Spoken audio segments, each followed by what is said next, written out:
statewide campuses of Troy University. This is TrojanVision News at Noon.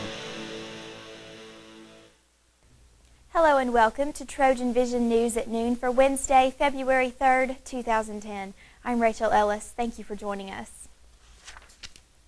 This week, the State Department of Education is showcasing a program that reaches every high school and has been used by 10,000 students.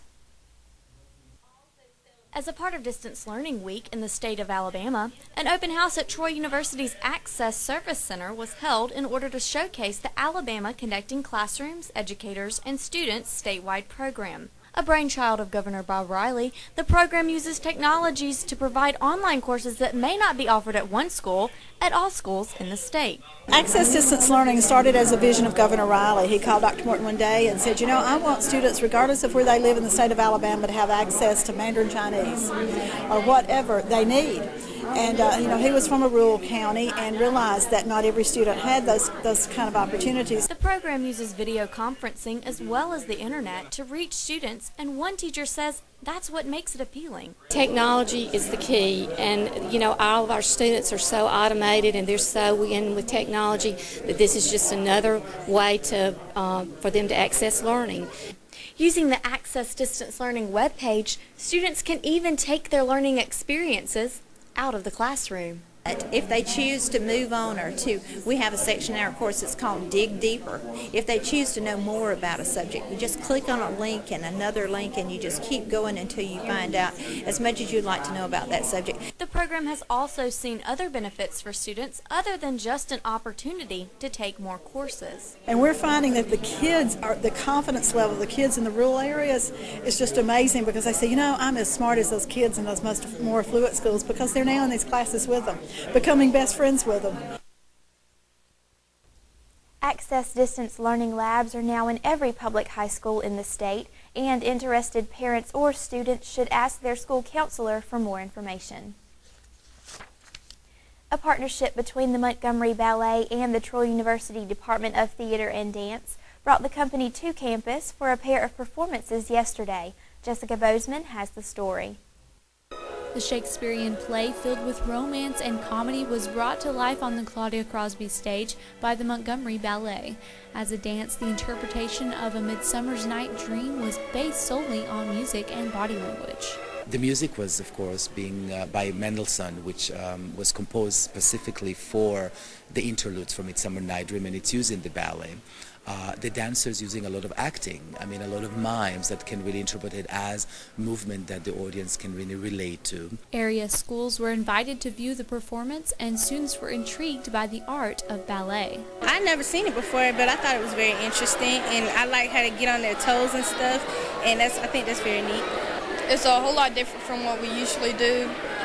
Usually we go to museums and look at art stuff, and it's like an art form because of the way they move. The performance was great. I loved it, and it just, it's just magical, I guess. This partnership formed with the Department of Theater and Dance helps to share their vision of educating audiences to all forms of dance. And while we don't perform it fully, we do incorporate contemporary ballet and ballet into our performances, but we would like to expose and educate our audiences, acclimate them really to all forms of dance, so that dance as an interest grows. Jessica Bozeman, Troy TrojanVision News.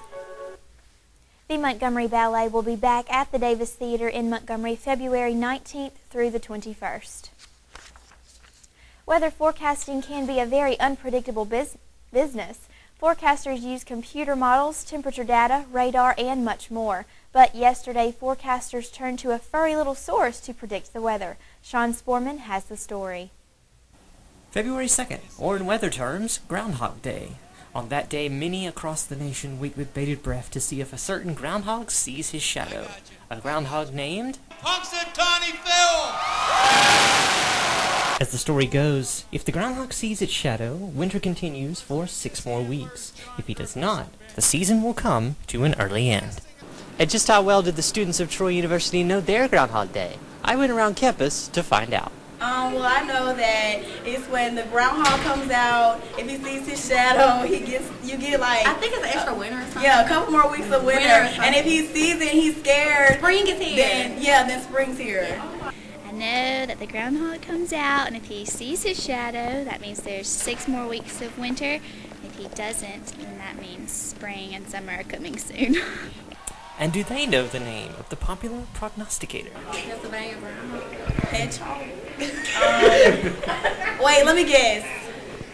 I don't know. I think his name is Phil. Isn't that it? Phil, I think.